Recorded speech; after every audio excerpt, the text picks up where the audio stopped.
Assalamualaikum warahmatullahi wabarakatuh. Selamat datang di channel YouTube Kisah Sahabat, kisah Islami penuh inspirasi.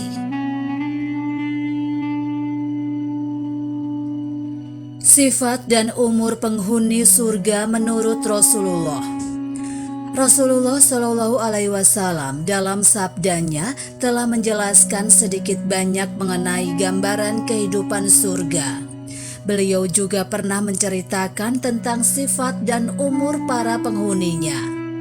Hal tersebut turut dijelaskan Ibnul Qayyim Al-Jauziyah dalam At-Thariq ila Al-Jannah yang diterjemahkan oleh Sholihin. Dia menukil sebuah riwayat yang bersumber dari Abu Hurairah yang mengatakan bahwa Rasulullah Shallallahu Alaihi Wasallam bersabda, Allah Subhanahu wa Ta'ala menciptakan Adam menurut citranya, tingginya 60 hasta. Begitu dia selesai menciptakan Adam, dia berkata kepadanya, "Pergilah dan ucapkan salam kepada golongan itu. Mereka adalah golongan para malaikat. Dengarkan penghormatan yang mereka ucapkan kepadamu, karena itu adalah penghormatanmu dan penghormatan keturunanmu." Beliau melanjutkan, Adam pun pergi lalu berkata, "Assalamualaikum, semoga keselamatan menyertai kalian." Mereka menjawab, "Assalamualaikum warahmatullah, semoga keselamatan dan rahmat Allah menyertaimu." Beliau bersabda, "Setiap orang yang masuk surga dalam rupa Adam tingginya 60 hasta. Setelah itu tinggi manusia berkurang hingga saat ini." Ibnul Qayyim Al-Jauziyah mengatakan kesohihan hadis tersebut disepakati para ulama. Menurut Rasulullah Shallallahu Alaihi Wasallam, para penghuni surga berumur 33 tahun. Hal ini disebutkan dalam Jami' At-Tirmizi yang bersumber dari Mu'adz. Nabi Shallallahu Alaihi Wasallam bersabda, para ahli surga memasuki surga dalam keadaan rambut tercukur, klimis, bercelak, dan berumur 33 tahun. Adapun mengenai sifat atau akhlak penghuni surga, Allah Subhanahu wa Ta'ala berfirman, yang artinya, "Kami mencabut segala rasa dendam yang ada dalam hati mereka. Mereka bersaudara dan duduk berhadap-hadapan di atas dipan." Quran Surat Al-Hijr ayat 47. Imam Bukhari dan Muslim dalam riwayatnya menyebut budi pekerti mereka seperti akhlak satu orang dalam sosok bapak mereka, Adam. Orang yang pertama yang mengetuk pintu surga. Dalam kitab Al-Iman karya Ibnu Taimiyah disebutkan suatu riwayat yang menjelaskan bahwa orang pertama yang mengetuk pintu surga adalah Rasulullah Shallallahu Alaihi Wasallam. Hadis ini berasal dari Anas bin Malik radhiyallahu anhu. Rasulullah Shallallahu Alaihi Wasallam bercerita, "Pada hari kiamat aku mendatangi pintu surga kemudian minta untuk dibukakan. Penjaga surga bertanya, 'Siapakah engkau?'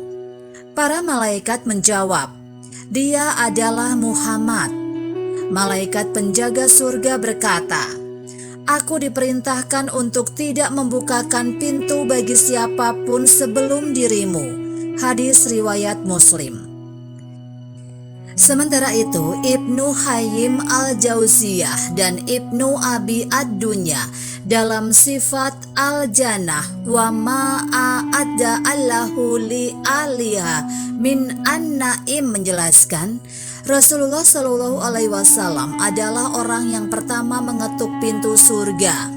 Namun beliau didahului oleh seorang perempuan yang melayani anak yatim. Abu Hurairah radhiyallahu anhu meriwayatkan dari Nabi Shallallahu Alaihi Wasallam bahwa beliau bersabda, "Aku orang yang pertama dibukakan pintu surga. Namun tiba-tiba ada seorang perempuan yang berupaya mendahuluiku. Aku pun bertanya, 'Ada apa denganmu? Siapakah engkau?'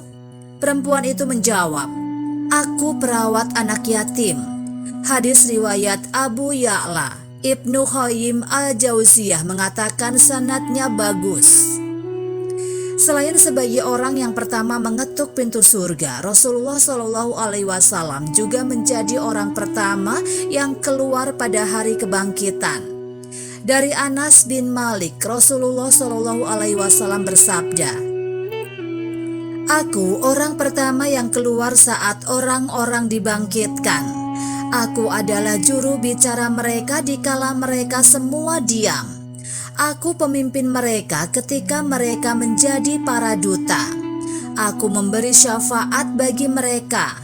Aku tak membanggakan diri dengan semua itu." Hadis riwayat At-Tirmizi dan Al-Baihaqi. Mengenai hadis tersebut, At-Tirmizi mengatakan, ini hadis bagus tapi aneh. Di dalamnya terdapat nama Al-Laits ibnu Abi Salim ibnu Zanim. Dia orang jujur tapi bercampur dengan orang lain hingga tidak bisa dipisahkan antara hadisnya dan hadis Yazid.